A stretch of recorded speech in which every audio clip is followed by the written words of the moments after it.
Good morning, students. Here I am Dr. Pradeep Kumar Khicha, Associate Professor, Department of Business Administration, SMB Government College Nathdwara.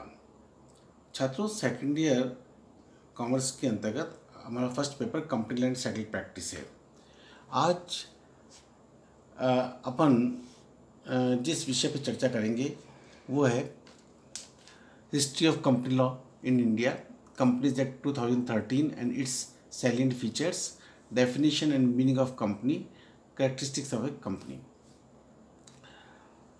छात्रों,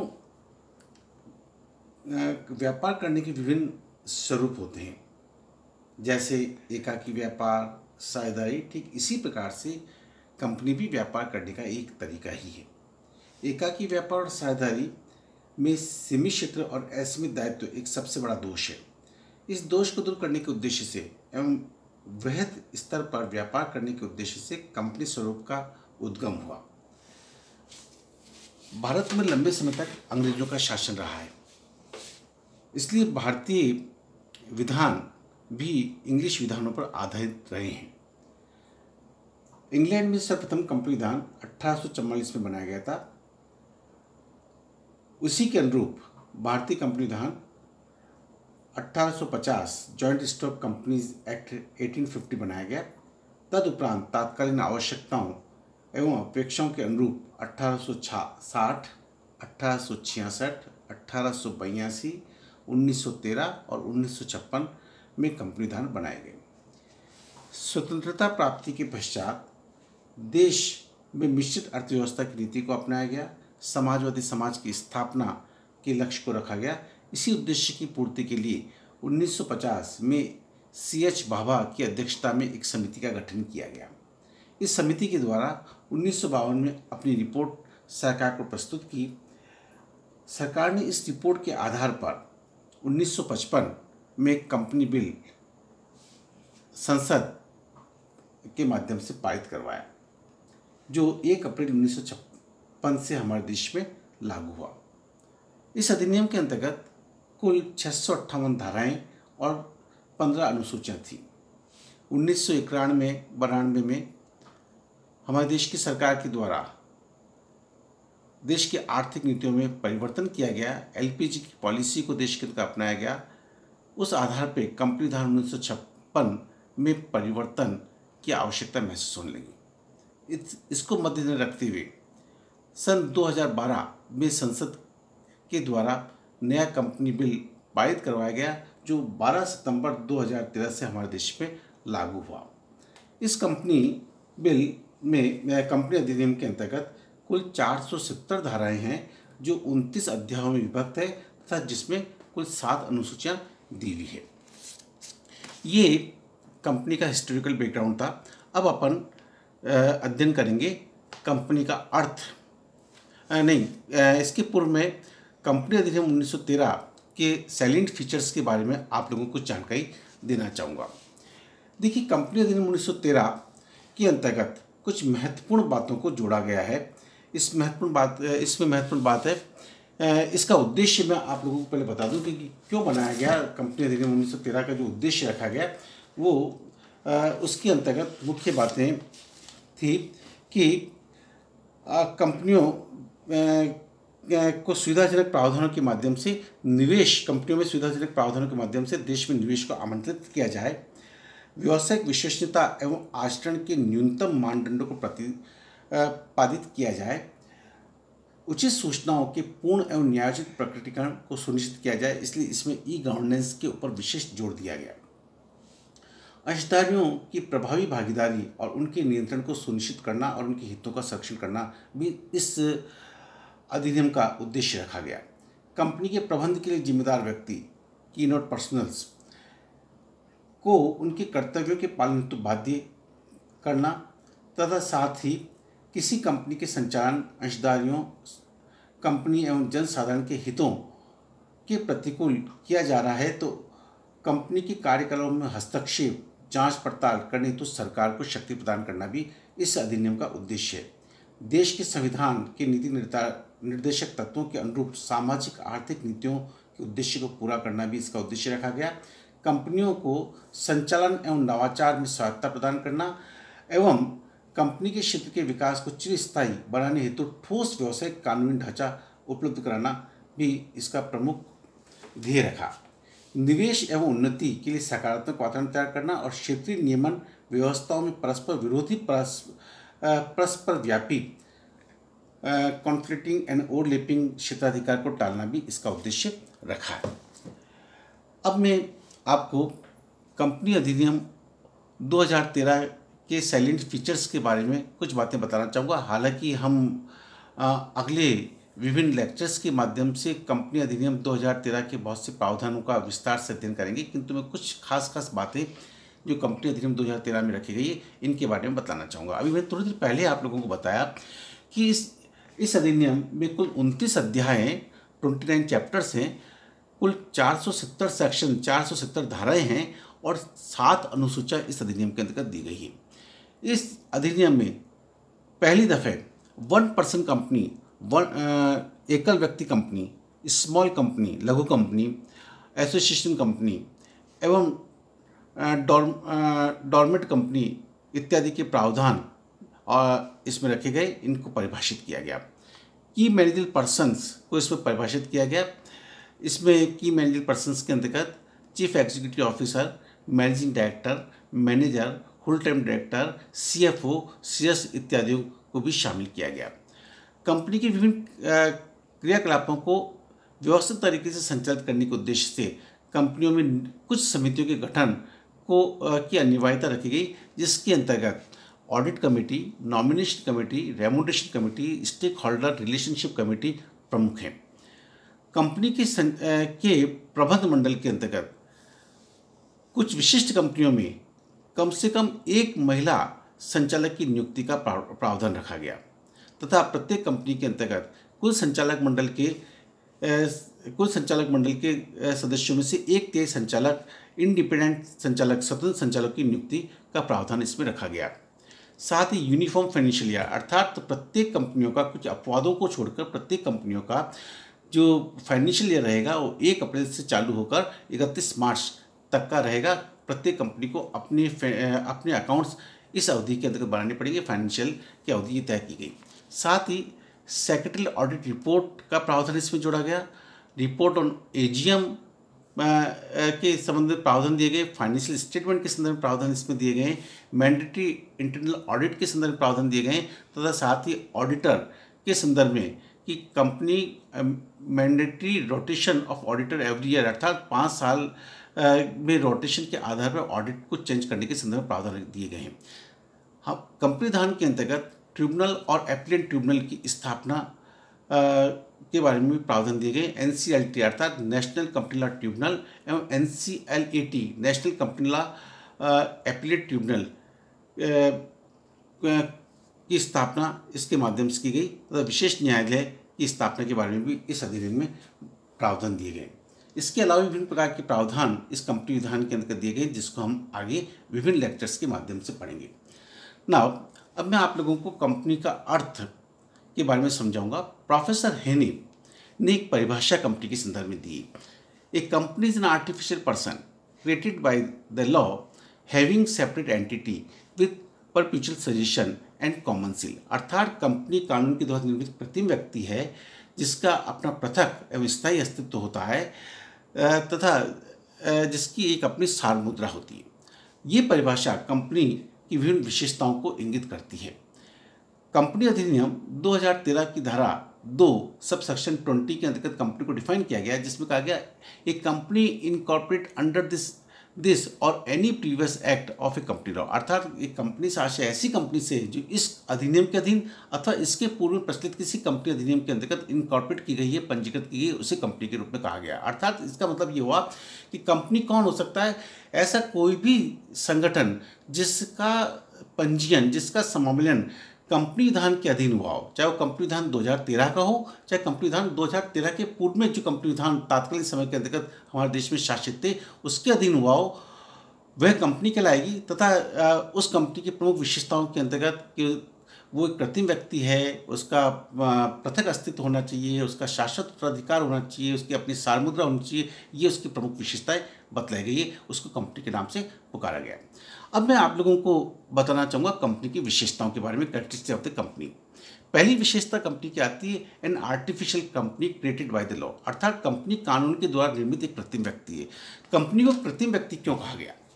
देखिए, company आपकी मित्र hard mass का पुतला नहीं है, आपकी मित्र प्राकृतिक व्यक्ति नहीं है। कंपनी का जन्म प्राकृतिक नियमों और सिद्धांतों के आधार पर नहीं हुआ है। कंपनी को बनाने वाला कानून है और कंपनी का जन्म कानून के माध्यम से होता है, कंपनी का समापन भी कानून के माध्यम से ही होता है, इसलिए इसको हम कृत्रिम बोलते हैं।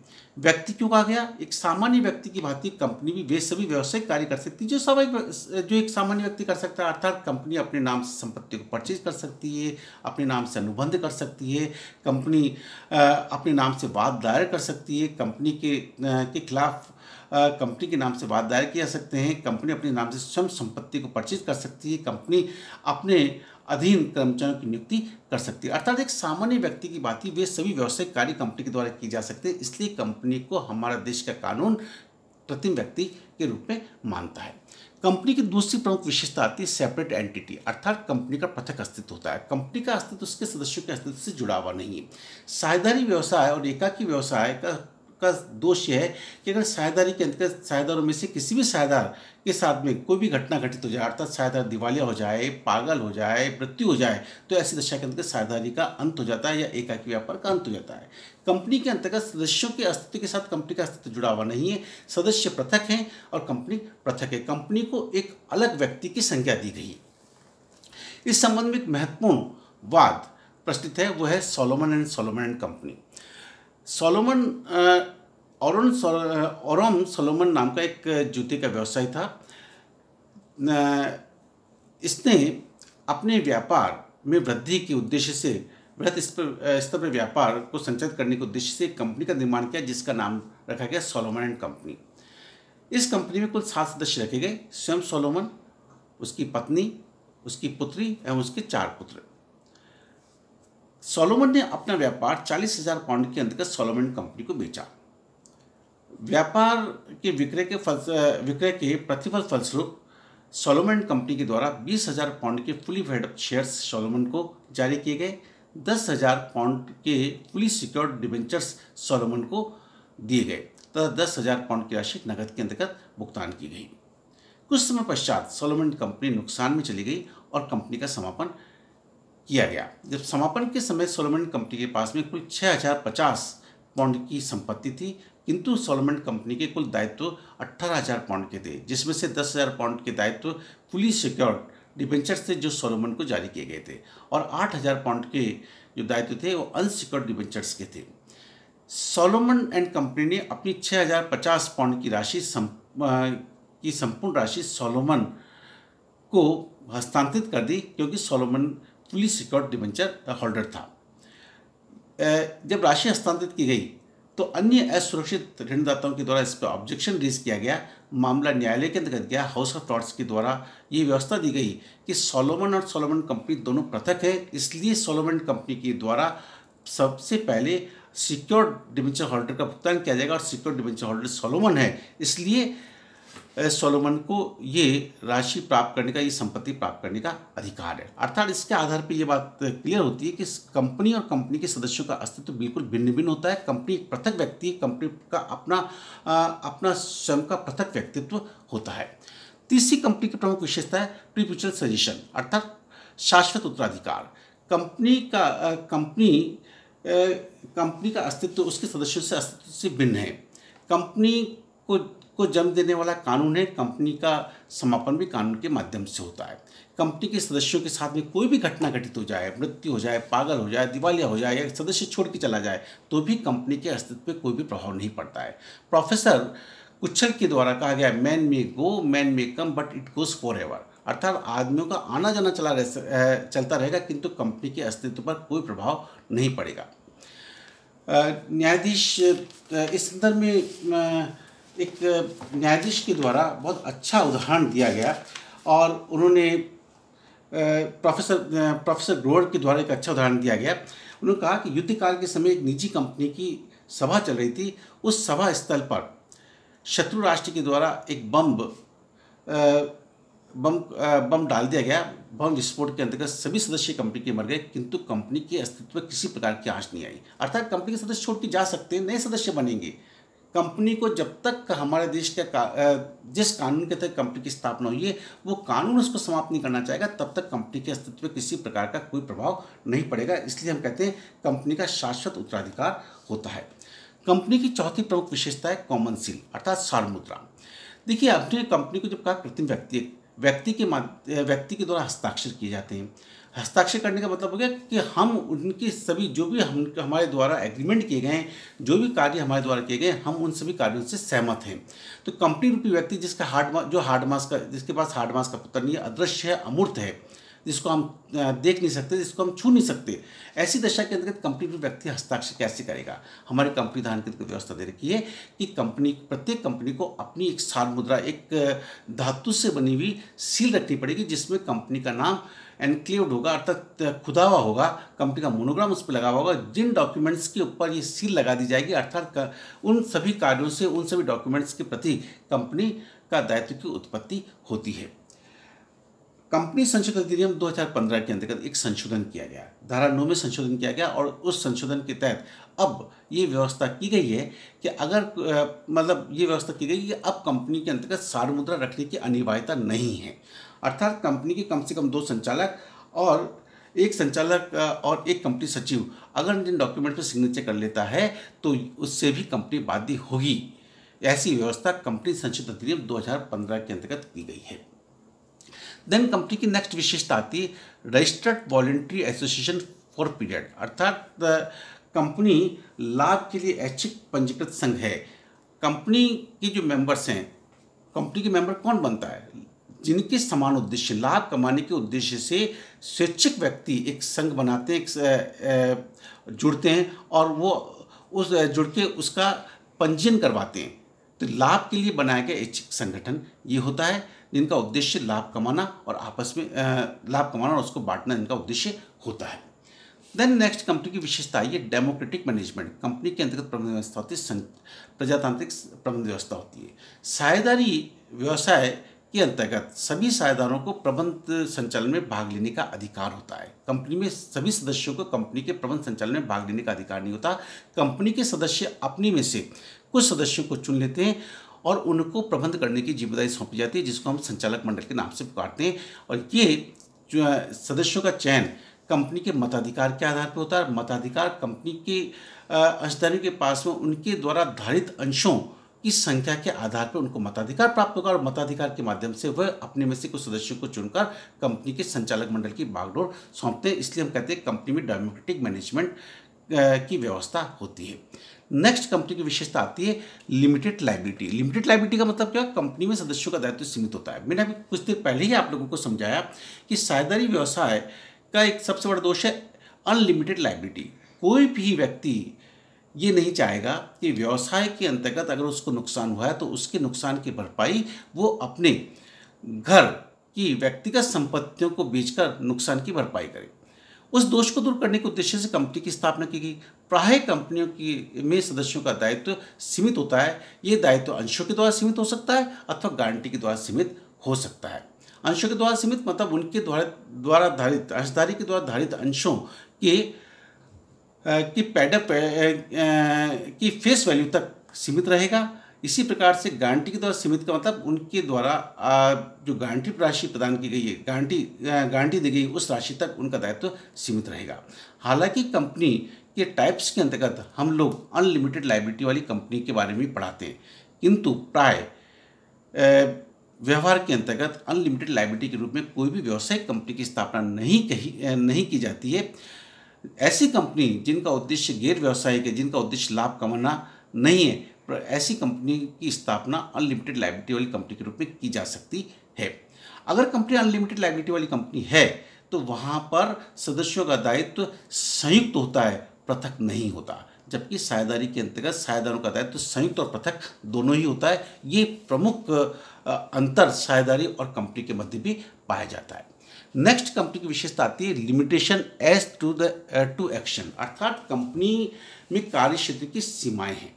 देखिए, कंपनी की बागडोर कुछ एक व्यक्तियों के हाथ में होती है। संपूर्ण संपत्ति कंपनी के कुछ एक व्यक्तियों के हाथ में सौंप दी जाती है।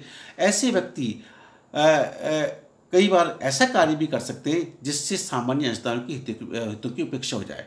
उस पर रोकथाम के उद्देश्य से हमारे प्रत्येक कंपनी को दो महत्वपूर्ण डॉक्यूमेंट्स बनाने पड़ते हैं। उनका नाम है पार्षद सीमा नियम और पार्षद अंतर नियम। पार्षद सीमा नियम जो कंपनी का चार्टर के नाम से भी जाना जाता है, जो कंपनी के अधिकार क्षेत्र की सीमाओं को परिभाषित करता है। कंपनी अपने जीवन काल में वही कार्य कर सकती है जिसका उल्लेख कंपनी के उद्देश्य पार्षद सीमा नियम के उद्देश्य वाक्य में किया गया है। इसके परे जाके कोई भी कंपनी कार्य नहीं कर सकती है। तो कंपनी के संचालक मंडल किससे बंधे हुए हैं? कंपनी के पार्षद सीमा नियम से बंधे हुए हैं। वो उसके बाहर कोई कार्य नहीं कर सकते। अगर वो उसके बाहर कार्य करते हैं तो ऐसे कार्य अधिकारों के बाहर कार्य कहलाएंगे, तो उस पर डॉक्ट्राइन ऑफ अल्टा वायरस लागू हो जाएगा और ऐसे कार्य व्यर्थ होते हैं, शून्य होते हैं, वॉइड होते हैं। ठीक इसी प्रकार से पार्षद सीमा नियम में जो उद्देश्य बताए गए, उन उद्देश्यों को किस प्रकार से पूरा किया जाएगा, इसके संदर्भ में आंतरिक नियमावली और व्यवस्थाएं पार्षद अंतर नियम में दिया जाता है। अंतर नियम को बताओ, आंतरिक प्रबंध संबंधी नियम। तो दोनों ही प्रपत्रों के माध्यम से, दोनों ही डॉक्यूमेंट्स के माध्यम से कंपनी के संचालक मंडल पर नियंत्रण, कंपनी के सदस्यों और संचालक मंडल पर नियंत्रण किया जाता है। इसलिए हम कहते हैं limitation as to the action. जो पार्षद सीमा नियम और अंतर नियम में लिखा गया है, इसके परे जाके कोई भी कंपनी कार्य नहीं कर सकती। देन नेक्स्ट पॉइंट आता है नंबर ऑफ मेंबर्स। कंपनी विधान के अंतर्गत सार्वजनिक कंपनी में न्यूनतम सदस्यों की संख्या 7 निर्धारित की गई है और अधिकतम सदस्यों की संख्या के बारे में कोई लिमिटेशन नहीं है। किंतु निजी कंपनी की दशा के अंतर्गत मिनिमम 2 सदस्य और अधिकतम कंपनी विधान 2013 के अंतर्गत संशोधन करके अब निजी कंपनी में अधिकतम 200 सदस्य निर्धारित किए गए हैं। इसी प्रकार से 1% कंपनी ओपीसी के अंतर्गत न्यूनतम और अधिकतम सदस्यों की संख्या 1 निर्धारित की गई है। तो सदस्यों की संख्या कंपनी के अंतर्गत इस रूप में रहती है। नेक्स्ट पॉइंट आता है ट्रांसफरेबल शेयर्स। देखिए, कंपनी के जो अंश हैं वो ट्रांसफरेबल होते हैं। कोई भी सदस्य जब चाहे तब कंपनी के अंशों का हस्तांतरण कर सकता है। निजी कंपनी में हस्तांतरण में कुछ प्रतिबंध हैं, किंतु निषेध नहीं है। प्रतिबंध जो पार्षद अंतर नियम के द्वारा बतलाए गए वो प्रतिबंध निजी कंपनी पर लागू होते हैं। निजी कंपनी या सार्वजनिक कंपनी का अंशधारी अपने अंशों का हस्तांतरण कर सकता है। पार्टनरशिप के अंतर्गत बिना पार्टनर्स की अनुमति के कोई भी पार्टनर अपने हितों का हस्तांतरण नहीं कर सकता है, जबकि कंपनी के अंतर्गत अंशों का हस्तांतरण किया जा सकता है। ये कंपनी की प्रमुख विशेषता होती है। तो कंपनी के संदर्भ में कंपनी के अर्थ और विशेषताओं के बारे में आज अपन लोगों ने इसका अध्ययन किया है। आप लोग इनके संदर्भ में अपने नोट्स बनाएं और नेक्स्ट टाइम मैं आप लोगों को कंपनी के प्रकार के बारे में एक्सप्लेन करूँगा। थैंक्स।